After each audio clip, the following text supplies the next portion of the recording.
Everything you need is already inside of you. The world would not be what it is without you. When we begin to create change within us, we begin to create change in the world around us. Your journey to becoming your best self as the whole person starts right now.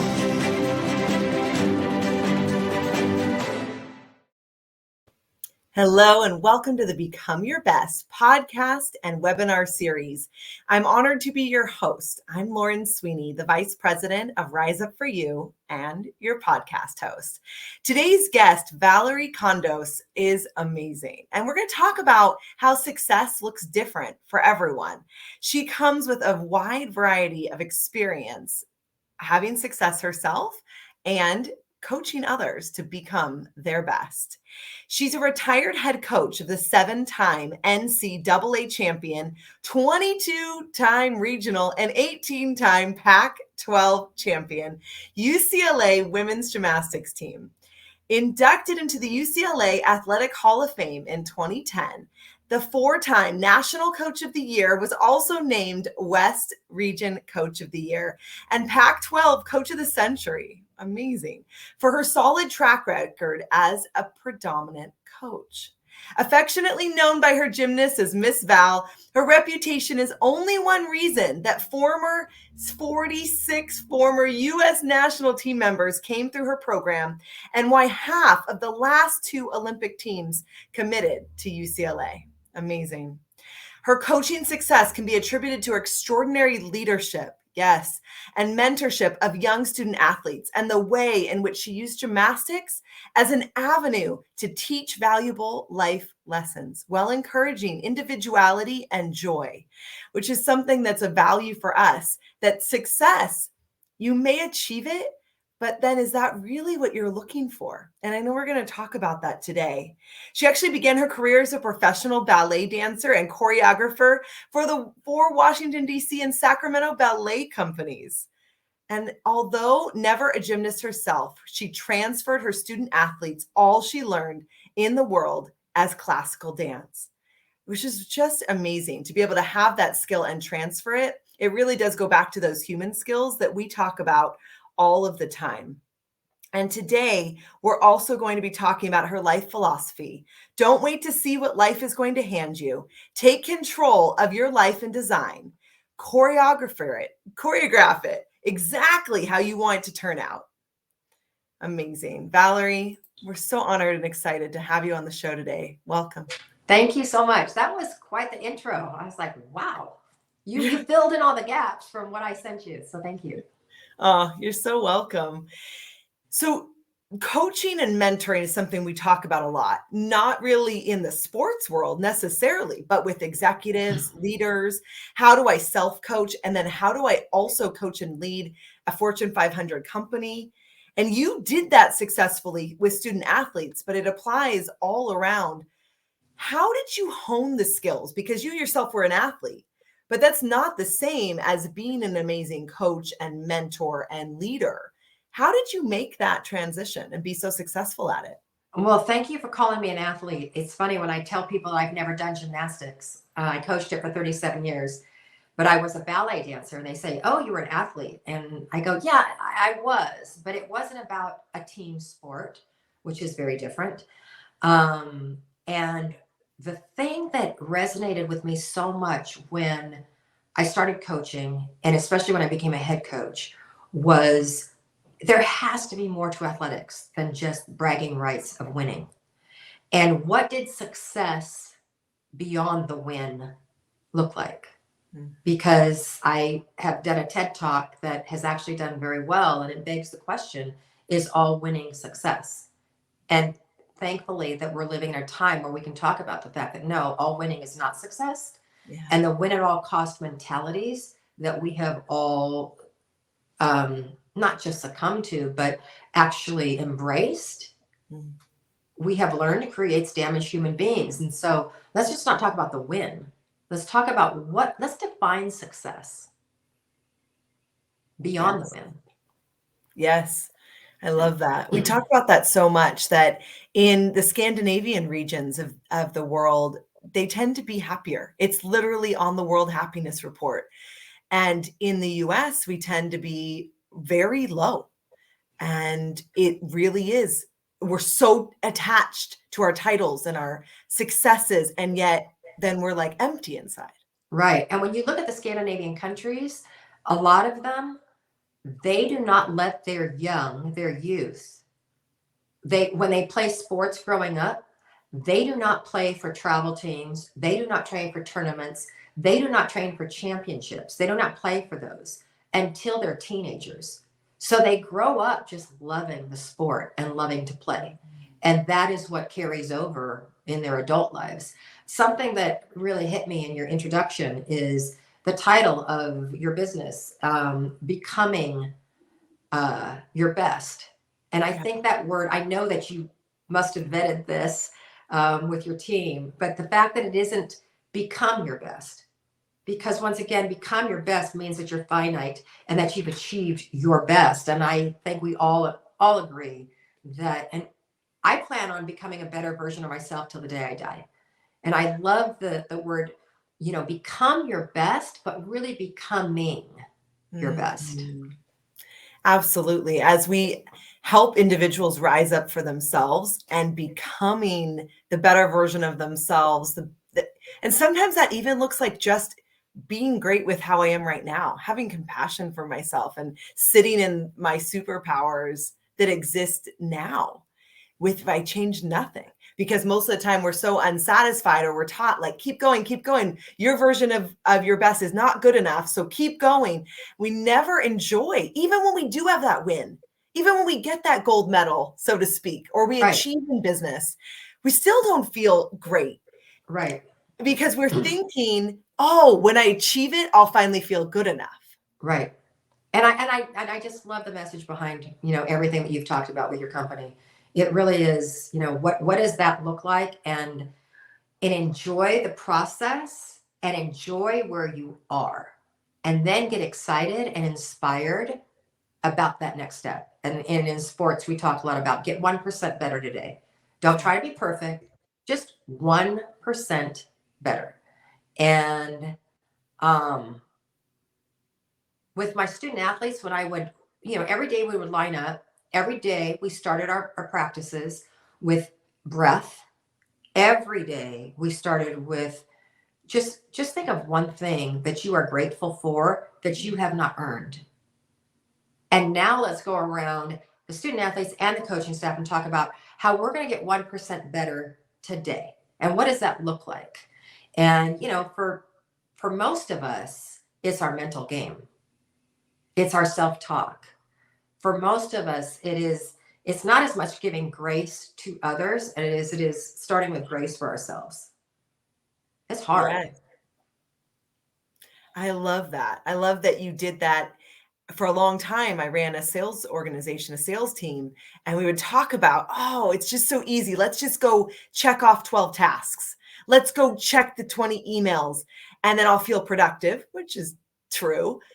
But that mental game, that visioning, and that I bet your athletes, even if you did an hour less physical practice on the mat, on the beam, etc., you had better results. 100%. Oh, thank you. And you're reading my mind right now, because, we talk about in college athletics, you only have your athletes for 20 hours a week. And that's not that long of a time compared to how many hours athletes put in to their sport before they get to college. So I look at it as currency. And the question is, how important is it to spend any amount of your currency on quieting your mind, on taking time every day to just sit in quiet? I am not good at meditation. I am one of those people that goes, okay, I'm going to learn how to meditate. And then all these thoughts come in and I go, okay, yeah, whatever. But I keep working on it and working on it. And I feel like if I spend part of my very precious currency, which is time, which is the only thing in life that we can't renew and we can't get back. But if I do spend a part of my daily currency in getting to know myself better, self-examining of how I can actually live a more fulfilled life, just for not for myself, but for other people as well.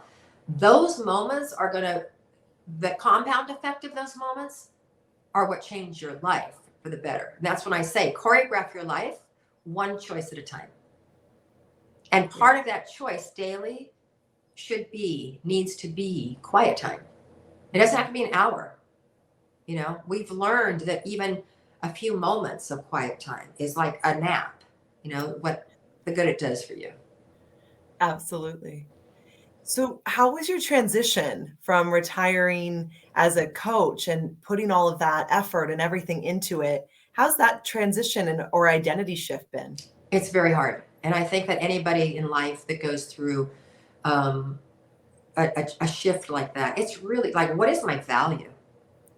I remember I was on a plane the week after I retired, and a woman said to me, "Oh, what do you do?" And I said, "Well, if you would have asked me a week ago, I was the head coach of the UCLA Gymnastics team, and now I'm just me." And she said, "Honey, drop the just. Me is enough." And I was like, whoa, okay. It's especially in the sport of gymnastics where there isn't really a professional sport for them to go into. I dealt with this every single year with our seniors, and it's the identity crisis and I would explain to them, you know what? You were not born a gymnast. You were born with talents and a strong mind and a strong body. You chose the sport of gymnastics. So now take all of those talents and everything that you've learned and gleaned over the years, and let's put those into another venture. Let's have another chapter that's going to be just as brilliant, if not more brilliant, because you're wiser. And that's how I really feel. The great Sherry Lansing, who ran Paramount for 25 years, said to me when I retired, she said, "Honey, you are not retiring, you're rewiring. Take everything you've learned, rewire it, and let's go into that next great adventure." It's like, okay, let's go do that. Oh, I love that. And I think parents feel that, with empty nesting. I've never been a parent, but I can imagine that just when your house is empty, it's like, what's my identity now? Who am I? It's really hard. And I love the fact that we're living in a time in our history where we can talk about all of this, where we can pull up podcasts and YouTubes and books, and we can learn about how just sitting with ourselves is truly not just enough, but that's when we hear our calling. When our mind is filled, when my mind is filled with, I have to read more books, and I have to listen to more podcasts, and I have to take more notes, and I have to make like you said, my lists, and my check the boxes and all that. Your brain, your soul, your heart, you can't hear your calling through the cacophony of noise. You have to we have to practice calm and quiet. Yes. We like to say you don't want to just be a content consumer. And there's a lot of content that's accessible to consume, but be a content activator. I love that. How can we activate I content? Yeah, that's one thing that I did when I was writing my book. I was like, I can't write my book until I read all these other books. And then my co-author said, how many more books are you going to have to read to write your story? I was like, okay, that's true. And actually, I want to say to you and your listeners and all that, everybody has a book in them. Everybody has a TED Talk in them. And everybody has a purpose and something to share. And I literally wrote my book, Life is Short, Don't Wait to Dance. Another funny story, I told my co-author, I said, I can't write this book. And he said, why? And I said, because people are going to expect to glean all this wisdom from this 7-time national coach of the century. And he says, and I said, but they're going to realize I'm a total whack job. And he said, Miss Val, you are a whack job. That's why you have to write your book, because you give everybody permission to just be themselves and embrace our inner whack jobs. And I said, okay, let's write the book. So I wrote the book. Amazing. So let's talk about how people can connect with you, about your book. It's out. Yes. It is out. It's done very well. Yeah. Thank you. Oh. Lauren, I will repost this, and I do post things, but I got off social media a few years ago. I am on my website, and I will post things that really touch my heart on social media or on Facebook or Instagram in particular. If you want to get in touch with me, my website's officialmissval.com.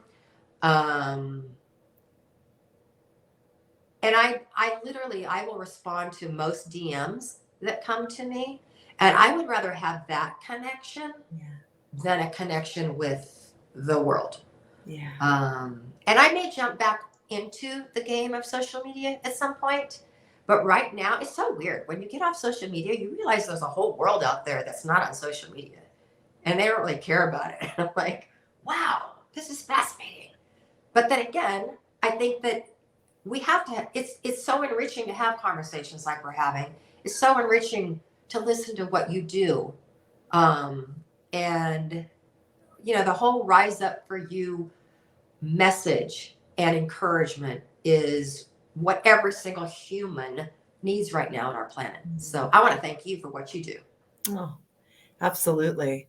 Well, I love the message of the book. And if you visually didn't see, her website is Official Miss Val, Miss MISSVAL.com.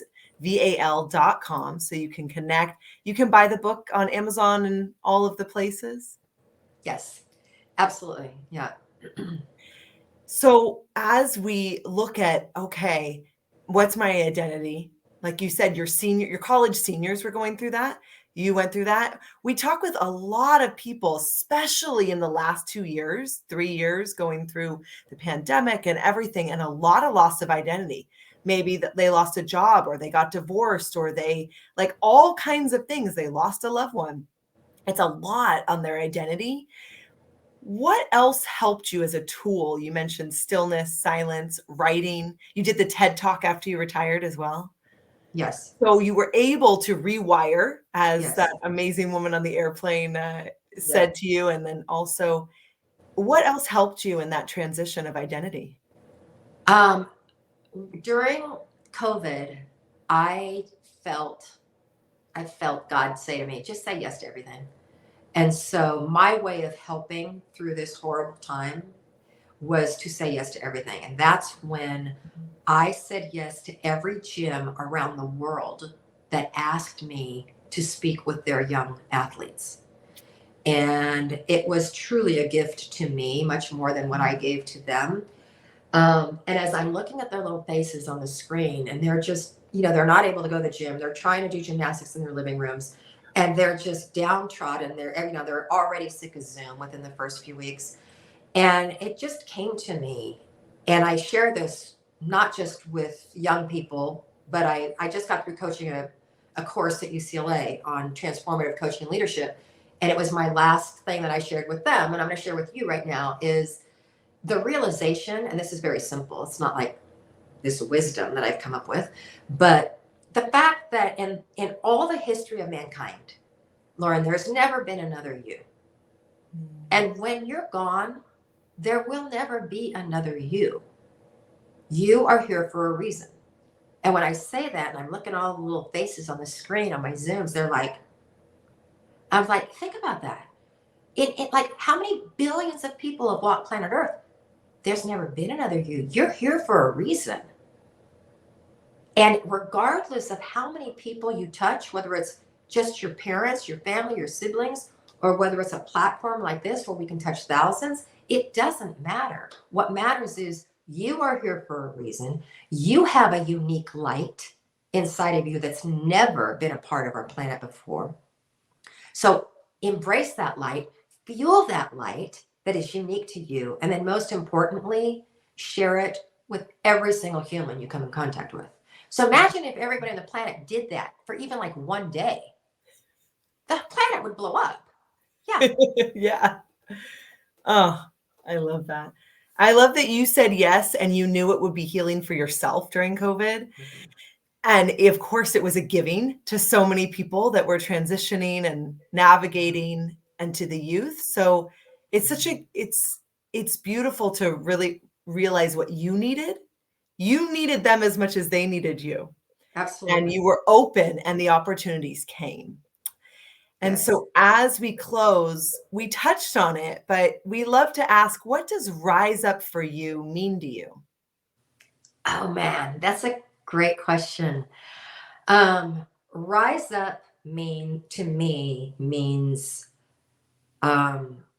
taking the time every morning to think about, what does my best self look like? And when do I get tripped up? What triggers me to not be my best self? And that's going to happen today, at least once. And so, like I say, choreograph your life one choice at a time. So I get to choose how to respond to those triggers, I always say, I don't like the term life is a journey, because life is one big fat adventure with all these boulders that get thrown in our way every single day. And it's our choice of how we choose to get around them, up with them, or over them. And so rising up for me means, at the end of the day, really being at peace with how I've communicated with people, how I've responded to people, how I have listened to people, because that is truly an important skill that I think that we all need to hone. We can never perfect. And at the end of the day, being able to go, okay, I did a good job today.